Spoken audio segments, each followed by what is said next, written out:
गया है, एक straight highway leads to the foot of the tower. जो देखिए ये है स्ट्रेट हाईवे, जो कहां से जाकर मिलती है, एक टावर से जाकर मिलती है। ठीक है, कहां से मिलती है, टावर से आगे मिलती है।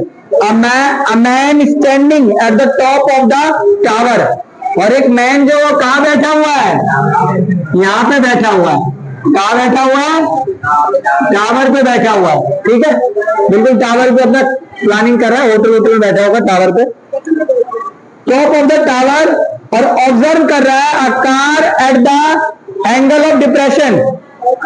Angle of depression, angle of depression आपको पता ही है कब होता है, जब हम किसी चीज को ऊपर से नीचे दिखे तो क्या बनता है, एंगल ऑफ।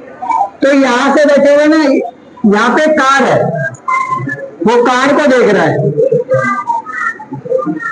और कार कहां से कहां तक आ रही है, इधर से इधर पे है, और कहां पे आ रही है, इसके फुट के पास आ रही है। किसके फुट के पास, टावर के फुट के पास है। ये टावर का टॉप होता है और ये फुट होता है। ठीक है, तो उसका एंगल पता है कितने का बना, कितने का एंगल बना, 30 degree, which is approaching the foot of the tower with uniform speed. और वो यहां से यूनिफॉर्म स्पीड में यहां से यहां आ गया। यूनिफॉर्म स्पीड का मतलब समझो कि उसकी जो स्पीड है वो एक जैसी है, ना तो कम हो रही है और ना ज्यादा हो रही है, सेम स्पीड होता है ना, उसे कहते हैं uniform speed.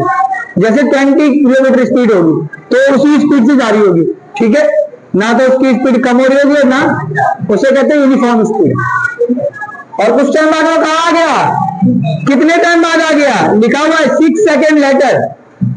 6 second letter the angle of depression of the car is found to be 60। पहले एंगल कितने का था, कार यहां से पास में आया तो उसका एंगल कितने का हो गया,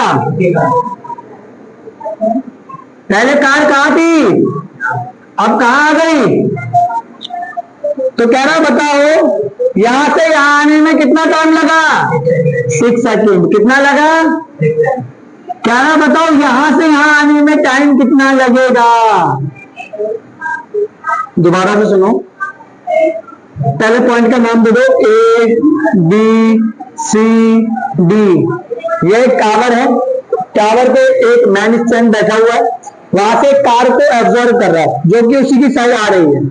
पहले उसका एंगल कितने का था, 6 सेकेंड बाद देखता है तो सी डी से कहां पे आ जाती है, सी पे।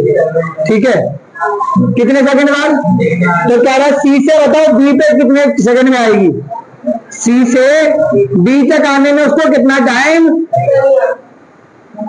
बात समझ आ गई, क्वेश्चन स्टार्ट कर दें, चलो समझ आ गए। क्या टावर की हाइट दे रखी है, नहीं दे रखी, तो स्टार्ट कर देते हैं।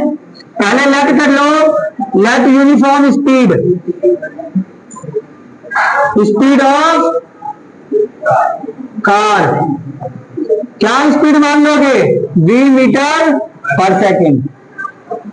कार की स्पीड हमने क्या मान ली, ये मान, ये कार की स्पीड मान ली हमने, समझ आ गई।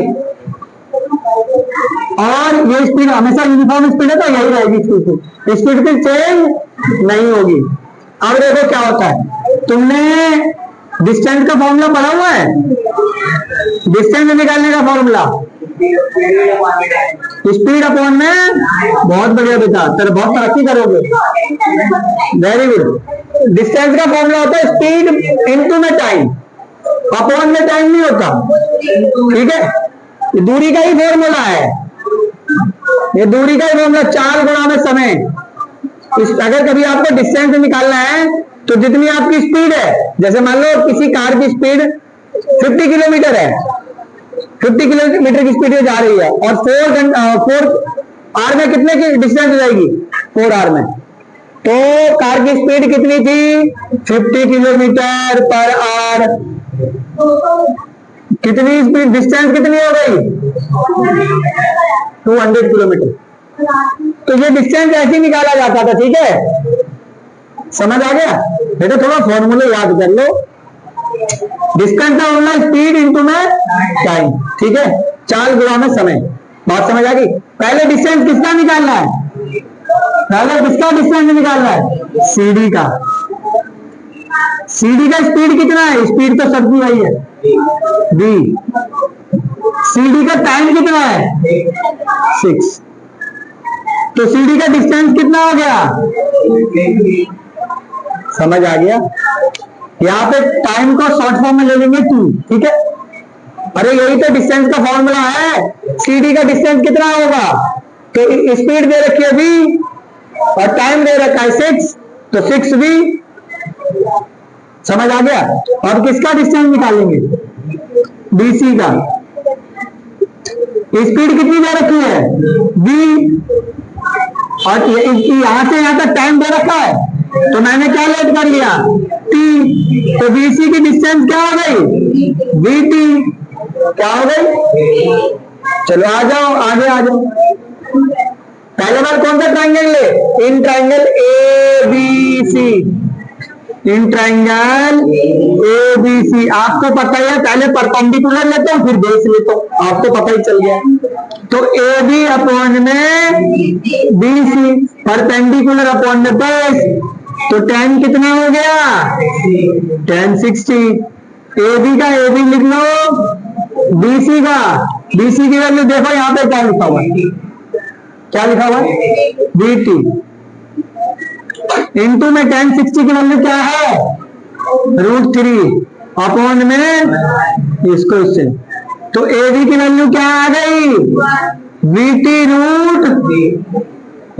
इक्वेशन नंबर देखो, इसको इससे मल्टीप्लाई करें तो ए बी आया इक्वल टू में इक्वल, बीटी को मल्टीप्लाई किससे करेंगे? √3 से, तो आ गया ना बीटी √3। समझ आ गई? इधर आ जाओ, मेरे को बीडी निकालना है, तो बीडी निकालने के लिए क्या करना पड़ेगा? बीसी में सीडी को ऐड करना पड़ेगा, तो लिख देना बीसी प्लस में, जब भी तो बीडी आएगा। तो बीसी की कितनी वैल्यू है? बीटी प्लस सीडी की कितनी वैल्यू है? 6v। दोनों में कुछ कॉमन है क्या? दोनों में कॉमन कितना है? v। क्या बच गया? t plus 6। ये किसकी वैल्यू निकालनी मैंने? कभी बीडी आएगी तो उसकी वैल्यू यही रखेंगे, ठीक है? In triangle A B D,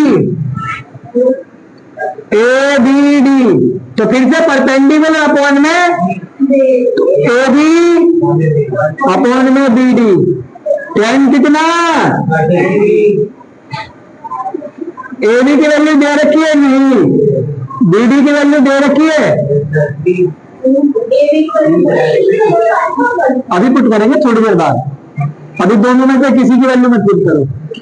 tan 30 की वैल्यू क्या होती है? 1 अपॉन में √, इसको क्रॉस मल्टीप्लाई कर दो, तो A B multiply √3 equal to में बी डी। और दोनों की वैल्यू पुट करेंगे। ए बी की वैल्यू क्या पुट कर दूं? बीटी √, क्या साइन है? फिर क्या पुट करें? देखो ए बी की वैल्यू ये है, ये रख दिया, मल्टीप्लाई का मल्टीप्लाई √3 का, देखो वही करें, इक्वल टू कर बीडी की वैल्यू क्या पुट करें? बी ब्रैकेट टी प्लस में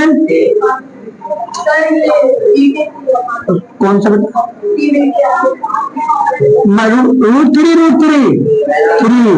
बीटी का वी टी प्लस में वी मल्टीप्लाई का, इधर आगे किस चीज का हो जाएगा?